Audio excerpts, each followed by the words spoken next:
Hello, नमस्ते, आदाब, सत श्री अकाल दोस्तों। मैं हूं एडी और एक बार फिर से दिल से स्वागत करता हूं आपका अपने यूट्यूब चैनल पर। दोस्तों, इस समय हम जा रहे हैं मणिकरण और अभी हम चाय पानी के लिए रुके क्योंकि सुबह हमने अपना रूम जल्दी छोड़ दिया था। तो एक बहुत प्यारा सा छोटा सा एक ढाबा बना हुआ है। बराबर में यहाँ पार्वती रिवर है और यहाँ पर आलू बुखारे का एक बाग है, सेब का बाग है। तो लोकेशन तो बहुत ही प्यारी है, बहुत ही अच्छी है।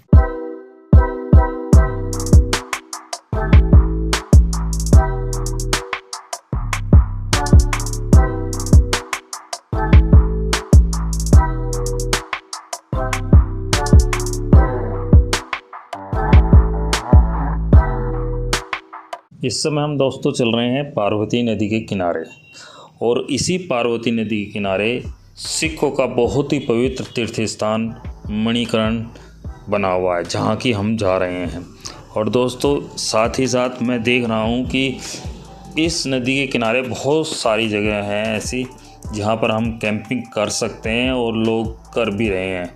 जो घूमने आए हुए यहाँ कैंपिंग काफ़ी हो रही है और फ्रूट्स भी बहुत लगे हुए हैं। बल्कि इस जगह मैं जगह जगह देख रहा हूँ प्लम वैली लिखा हुआ है, मतलब यहाँ आलू बुखारा बहुत ज़्यादा मात्रा में होता है। तो दोस्तों आज हमारा जो नाश्ता होने वाला है इन्हीं फलों के साथ होने वाला है, जैसे कि आप पीछे देखते आ रहे हैं।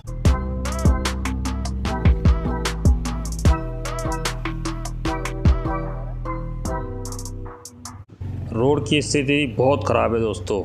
हमें चले हुए 4 घंटे हो चुके हैं लेकिन अभी तक हम मणिकरण नहीं पहुंच पाए, जबकि कुल 3 घंटे का रास्ता मणिकरण का था दोस्तों। लेकिन इस जगह पर आकर ऐसा लग रहा है जैसे कि हम किन्नौर के रास्ते से गुजर रहे हैं, क्योंकि किन्नौर पे एक जगह पर पहाड़ ऊपर है और सड़क नीचे है। दोस्तों देखिए, ट्रैफिक पूरा रेंग रहा है, चल नहीं रहा है, क्योंकि इस जगह वैसे भी वन वे है, दूसरी साइड से कोई गाड़ी निकल नहीं पा रही है, बहुत धीरे धीरे चल रही है और ट्रैफिक चल नहीं रहा बल्कि समझिए कि रेंग रहा है। तो यहाँ पर आने के लिए थोड़ा सा टाइम देना पड़ेगा, आपको जल्दी आना पड़ेगा।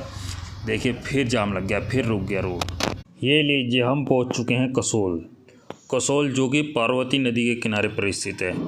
कसोल अपनी खूबसूरत होटलों के लिए और रेस्टोरेंटों के लिए प्रसिद्ध है। बहुत ही खूबसूरत होटल यहाँ हमें देखने को मिल रहे हैं, इस समय देख सकते हैं आप।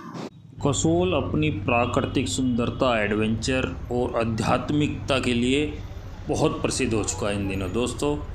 और इस जगह को, कसोल को मिनी इजराइल भी कहा जाता है, क्योंकि इजराइल कंट्री के लोगों का ये सब इंडिया में सबसे ज़्यादा पसंद किए जाने वाला पर्यटन स्थल है। तो इजराइल के लोग यहाँ बहुत आते हैं। कसोल पहुंचकर रास्ते के धूल धक्कड़ से दोस्तों यहाँ थोड़ी सी राहत मिली है। और यदि आप दोस्तों शॉपिंग के शौकीन हैं तो आपको कसोल ज़रूर आना चाहिए, क्योंकि यहाँ पर बहुत ही वैरायटी और बहुत ही विचित्र वस्तुएं मिलती हैं शॉपिंग करने के लिए आपको। जैसा कि दोस्तों मैं पीछे आपको बताता चला आ रहा था कि यहाँ कैंपिंग करने की बहुत ही जगह हैं और बहुत ही खूबसूरत जगह हैं। तो ये सामने देखिए, हर तरह की कैंपिंग है, अपने प्राइवेट भी ला सकते हैं और किराए पे भी ले सकते हैं। तो हर तरह की यहाँ कैंपिंग की जा सकती है। और यहाँ खूबसूरती तो यहाँ चारों ओर है दोस्तों, कहीं भी चले जाइए चारों ओर खूबसूरती नज़र आएगी। जैसा कि आप देख रहे हैं ये कैंपिंग रेंट पर है और सस्ते हैं, ज़्यादा महंगे भी नहीं हैं। कैंपिंग करने के शौकीन, फिशिंग करने के शौकीन और राफ्टिंग करने के शौकीन के लिए तो ये जन्नत है दोस्तों। आपसे बात करते करते दोस्तों हम पहुँच गए हैं मणिकरण में हमने गाड़ी पार्क कर दी है। पार्क तो की है लेकिन पार्किंग में नहीं की, क्योंकि पार्किंग में बहुत रश है और यदि हम जल्दी वहाँ से फ्री हो जाते हैं तो हमें वहाँ से निकालने में बहुत दिक्कतों का सामना होगा। तो हमने बाहर ही एक दुकान के पास अपनी गाड़ी पार्क कर दी है और हमने प्रवेश कर लिया है मणिकरण में। ये मणिकरण की स्टार्टिंग है दोस्तों। यहाँ छोटा सा एक गुरुद्वारा है, देखते हैं पहली नज़र में मणिकरण कैसा लगता है।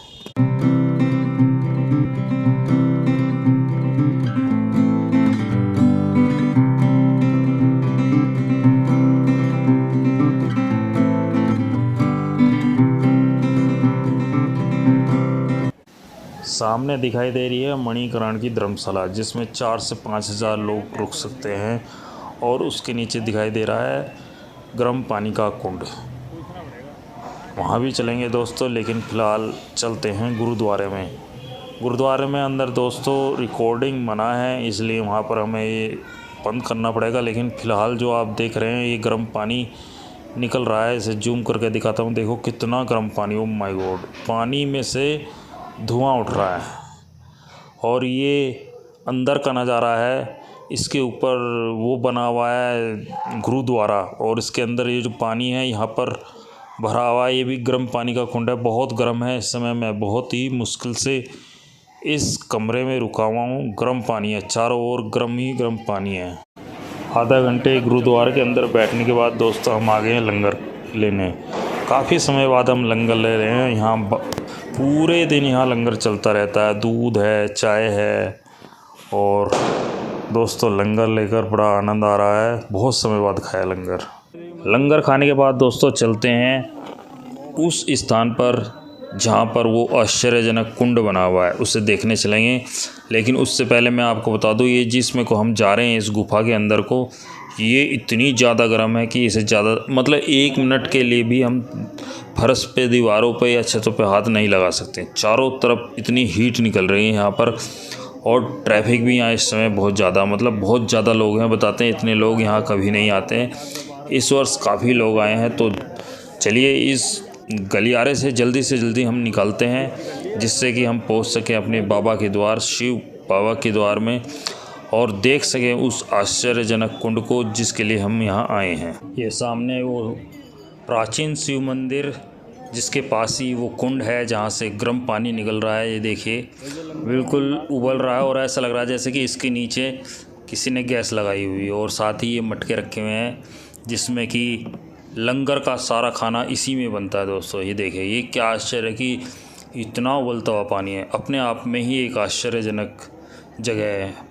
ये शिव जी की मूर्ति बनाई हुई है। इसकी जो पौराणिक कथा है इसके बारे में दोस्तों ये बताया जाता है कि मान्यता है कि लगभग 11,000 वर्ष तक भगवान शिव माता पार्वती के साथ यहाँ उन्होंने अपना निवास स्थान बनाया था। एक दिन माता पार्वती जब जल क्रीड़ा कर रही थी तो उनके कानों की जो मणि थी वो गिर गई, और वो गिरकर पाताल लोक में चली गई।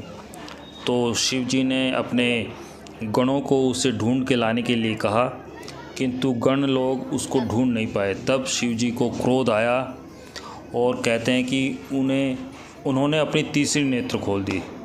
तो पाताल लोक में जब जो शेषनाग थे तो उन्होंने फुंकार भरी और उस मणि को ऊपर यहाँ पृथ्वी पर पहुँचा दिया, और साथ ही साथ इस स्थान पर ये उबलता हुआ पानी आरंभ हो गया। तभी इसे बताते हैं दोस्तों कि यहाँ पानी लगातार उबल रहा है। ये मंदिर के अंदर के दर्शन कर लीजिए, बहुत ही प्राचीन मंदिर है। बताते हैं इस मंदिर में का नाम अर्धनारीश्वर भी कहते हैं इस जगह को, और हरिहर मंदिर भी कहते हैं। देखिए दोस्तों, ये मंदिर से, गुरुद्वारे से दूसरे साइड का ये जो दृश्य आप देख रहे हैं कितना खूबसूरत लग रहा है। और ये वो पुल है जो पिछले साल टूट गया था। इसके टूटने से काफ़ी समय तक ये यात्रा बंद रही। ये दूसरी साइड का जिस दर से हम आए हैं उधर से ये छोटा वाला गुरुद्वारा बना हुआ है, और ये जो नदी बह रही है इस नदी को ही पार्वती नदी कहा जाता है, और इस जगह को पार्वती घाटी कहा जाता है। दोस्तों ये एक ऐसी जगह है जहाँ हिंदू और सिख हो दोनों ही धर्मों के लिए एक अद्भुत संगम है, अद्भुत जगह है, दोनों के लिए पवित्र स्थान है। क्योंकि हिंदुओं के लिए ये शिव का मंदिर इधर बना हुआ है, और साथ ही कहा जाता है कि गुरु नानक जी अपने जो शिष्य मर्दाना के साथ यहाँ आए थे यात्रा पर, और कुछ समय के लिए यहाँ रुके थे। जब वो यहाँ आए तो जब खाना बनाने की बात आई तो उन्होंने कुछ चावल और कुछ आटे के साथ यहाँ पर खाना बनाया, मर्दाना को यहाँ एक नई शिक्षा दी, और कुछ समय के यहाँ पर रुके थे वो। तो तभी से यहाँ पर सिखों का भी ये पवित्र स्थान हो गया है। दोस्तों ये धर्मशाला के सामने ही ये कुंड बना हुआ है, गर्म पानी का कुंड। वैसे यहाँ कई कुंड है, जैसे अभी अंदर गए थे तो हम अंदर भी कुंड बना हुआ था स्नान करने के लिए। ये ओपन कुंड है, और यहाँ जैसे कि मैं देख रहा हूँ कि यहाँ सिर्फ़ और सिर्फ एक व्यक्ति नहा रहा है इसमें, क्योंकि ये पानी इतना गर्म लग रहा है कि इसमें जब हमने हाथ डाला तो 1 मिनट भी हम हाथ अंदर नहीं रख पा रहे इसके। तुरंत हमें बाहर निकालना पड़ा। और ये व्यक्ति काफ़ी देर से यहाँ नहाता है, बार बार निकल आता है, लेकिन जैसा कि मैं महसूस कर रहा हूँ इसकी जो बॉडी है ना सारी लाल होती जा रही है। जैसे ही नहाता है तो जैसे जाता है निकल के आता है तो इसकी बॉडी लाल हो जाती है और फिर बाहर आ जाता है और फिर इसकी नॉर्मल होती है। तो यदि ये आता है तो इससे मैं बात करूँगा और पूछूँगा कि भाई आप कैसे नहा पा रहे हैं इतने गर्म पानी में। चलिए तो दोस्तों इसे बुलाते हैं, इससे बात करते हैं। पिछले कितने महीनों से नहा रहे हो? सर मैं इधर 4 साल से नहा रहा हूँ। मैं एक टेम्पो ट्रैवल ड्राइवर हूँ। अच्छा, दिल्ली से मनाली कसौल बंदों को लेके आता हूँ। कहाँ रहे? मतलब अलग ही फील है। तब से मैं 4 साल से आना स्टार्ट हुआ, तब से एक बार भी बीमार नहीं हुआ। अच्छा मैं हर सप्ताह जाता हूँ, इसी में नहा के जाता हूँ। अच्छा जी। अभी तक मेरे को कोई खांसी, जुकाम, सिर दर्द, पेट दर्द और हाथ पैरों में दर्द कुछ नहीं होता। अच्छा, कंटिन्यू 24/7 जग लेता हूँ। बॉडी एकदम तंदुरुस्त है, मस्त है। बढ़िया बात है। कहाँ के रहने वाले हो? मैं हरियाणा फरीदाबाद का रहने वाला हूँ।